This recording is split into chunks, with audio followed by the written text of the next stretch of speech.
Hello students, welcome to government commerce college BCom part first EAFM paper first business economics chapter उदासीनता वक्र विश्लेषण indifference curve analysis.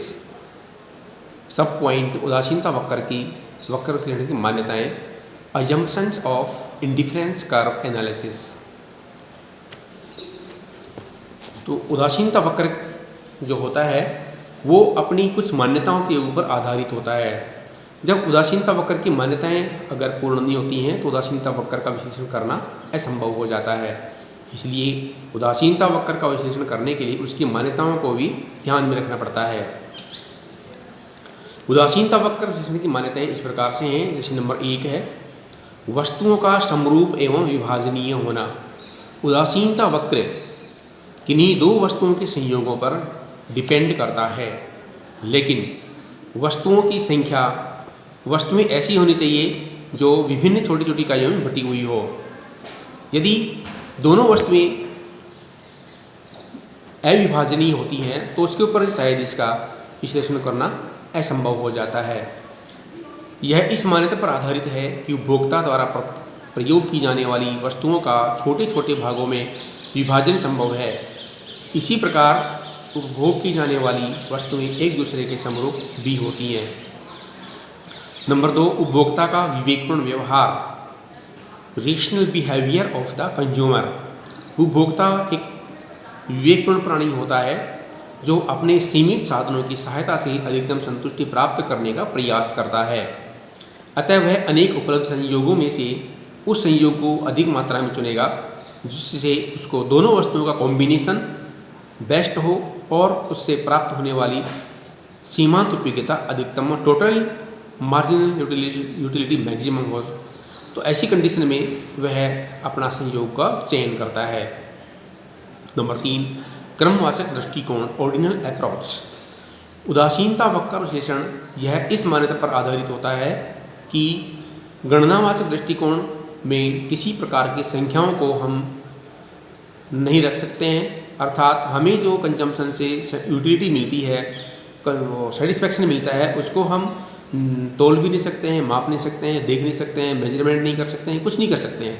तो उसका सिर्फ हम एक अनुमान लगा सकते हैं और अनुमान में ये कह सकते हैं कि ये ज़्यादा टेस्टी है, ये कम टेस्टी है, ये बहुत अधिक टेस्टी है, ये बहुत कम टेस्टी है।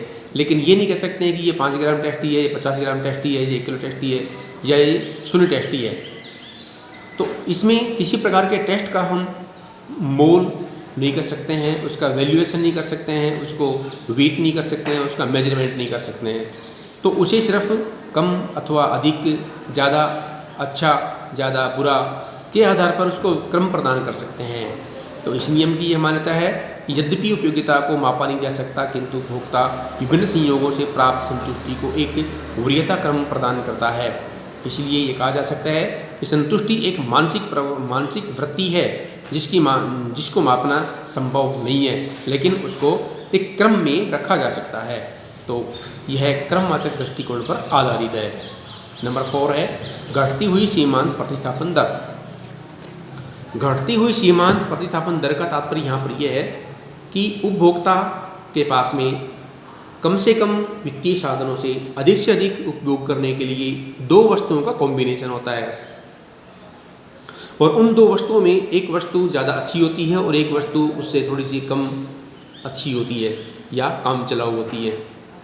तो वह एक अच्छी वस्तु का उपयोग करने के लिए जो दूसरी वस्तु होती है उस वस्तु का उसको त्याग करना पड़ता है।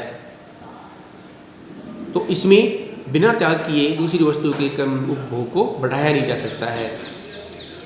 जैसे वाई वस्तु की 15 इकाइयाँ हैं और एक्स वस्तु की 5 इकाइयाँ हैं, तो एक्स वस्तु की 1 इकाई उपयोग में बढ़ाने के लिए वाई वस्तु की 5 इकाई त्याग करनी पड़ेगी, दोबारा फिर 4 त्याग करना पड़ेगा, उसके बाद 3 त्याग करना पड़ेगा, उसके बाद 2 त्याग करना पड़ेगा, फिर त्याग करना बंद कर देता है। उसके पीछे कारण ये होता है कि जब हमारे पास में त्याग करने के लिए वस्तु की इकाइयों की संख्या बहुत अधिक होती है तब हम वस्तु की इकाइयों का त्याग अधिक मात्रा में कर सकते हैं। लेकिन जैसे जैसे हमारे पास में उस वस्तु की इकाई जिसका हम त्याग कर रहे होते हैं की संख्या कम होती जाती है तो हम उसको त्याग करने के लिए भी ध्यान देते हैं, उसका त्याग नहीं करते हैं।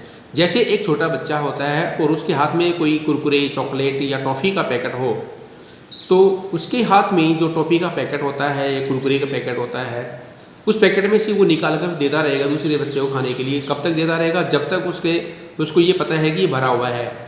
जैसे वो पैकेट खाली होता जाएगा उसको, तो वह बच्चा उसमें से निकाल करके चॉकलेट या कुरकुरे या टॉफ़ी दूसरे बच्चे को देना कम कर देता है, क्योंकि उसे पता है कि इसकी संख्या कम हो जाती है और जब कम हो जाएगी तो फिर उसका वह त्याग करना बंद कर देता है। इसीलिए इसे कहते हैं घटती हुई सीमांत प्रतिस्थापन दर। ये जो प्रतिस्थापन दर होगी इसको बोलते त्याग की दर। उपभोक्ता का संगत व्यवहार। इस नियम की मान्यता के अनुसार उपभोक्ता वस्तुओं के विभिन्न संयोगों के संबंध में संगत व्यवहार करता है। जैसे यदि उपभोक्ता उपभोग के लिए उपलब्ध दो संयोग ए बी में उदासीन है तथा संयोग बी संयोग सी में भी उदासीनता को ए तथा सी में भी उदासीन होगा, अर्थात वो किसी भी संयोग पर रहे तो उसको जो यूटिलिटी होती है वो समान मात्रा में मिलती रहेगी और उसका जो सेटिस्फैक्शन है वो किसी भी संयोग में रहे, ए बी सी डी किसी में जाकर कंजम्पशन करे, लेकिन उसका जो उसको उपयोगिता प्राप्त होती है वो दोनों में टोटल करके समान रहती है। उसके बाद नंबर 6 आता है बाजार का ज्ञान, नॉलेजमेंट ऑफ मार्केट।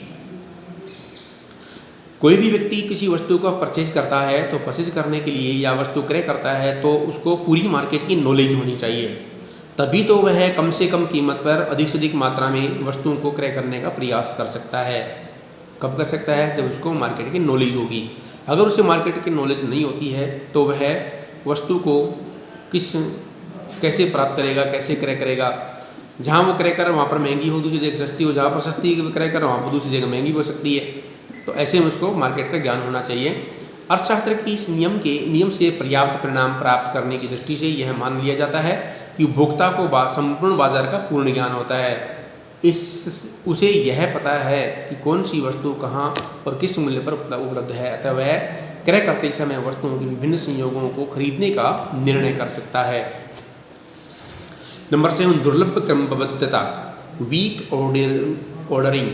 इस मान्यता के आधार पर उपभोक्ता दो संयोगों के मध्य उदासीन हो सकता है, किंतु प्राप्त संयोगों में से एक संयोग को अन्य की तुलना में वरीयता प्रकट करके नहीं चुना जा सकता है। नंबर 8 है सकर्मकता की मान्यता, अजम्पशन ऑफ ट्रांसिटिव। इसका अर्थ यह है कि यदि एक परिस्थिति में उपभोक्ता ने संयोग ए को संयोग बी की तुलना में चुना है तथा संयोग बी को संयोग सी की तुलना में चुना है, तो निश्चित रूप से वह ए संयोग को संयोग सी की तुलना में भी चुनेगा। अर्थात वह एक संयोग से दूसरे में, तीसरे में, चौथे में, पाँचवें में कहीं भी गमन कर सकता है, तो एक के स्थान दूसरे में किसी को भी चुन सकता है। उसके बाद नंबर 9 आता है दो वस्तुओं के संयोगों का प्रयोग, यूज टू कॉम्बिनेशन। दो वस्तुओं के संयोगों का प्रयोग, यूज टू कॉमोडिटीज कॉम्बिनेशन।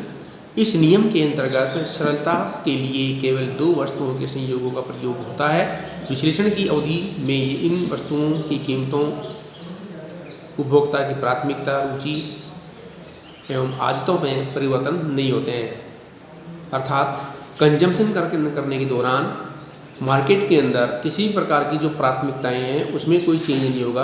अर्थशास्त्र के जो अन्य सभी बातें हैं उनके अंदर कोई चेंज नहीं होगा, वो सभी एक समान रहेंगे। और 10वां टॉपिक है लास्ट, स्वतंत्र प्राथमिकता क्रम, इंडिपेंडेंट स्केल ऑफ प्रेफरेंस। इसके अंतर्गत उपभोक्ता का प्राथमिक क्रम बाजार में वस्तुओं की कीमत तथा उसकी आय से स्वतंत्र है, अर्थात किसी भी प्रकार के परिवर्तन का प्राथमिकता क्रम पर कोई प्रभाव नहीं पड़ता है। इसके अतिरिक्त एक उपभोक्ता के प्राथमिकता क्रम पर किसी दूसरी उपभोक्ता के प्राथमिकता क्रम का भी प्रभाव नहीं पड़ता है। तो ये जो स्वतंत्र प्राथमिकता क्रम होता है, उपभोक्ता चाहे तो वस्तु ए को अधिक मात्रा में कर सकता है, चाहे तो वस्तु बी को अधिक मात्रा में कर सकता है। वह किसी भी कॉम्बिनेशन को अपना सकता है और किसी भी कॉम्बिनेशन में वस्तुओं की मात्रा को चेंज भी कर सकता है। उसके लिए कोई अपना प्राथमिकता क्रम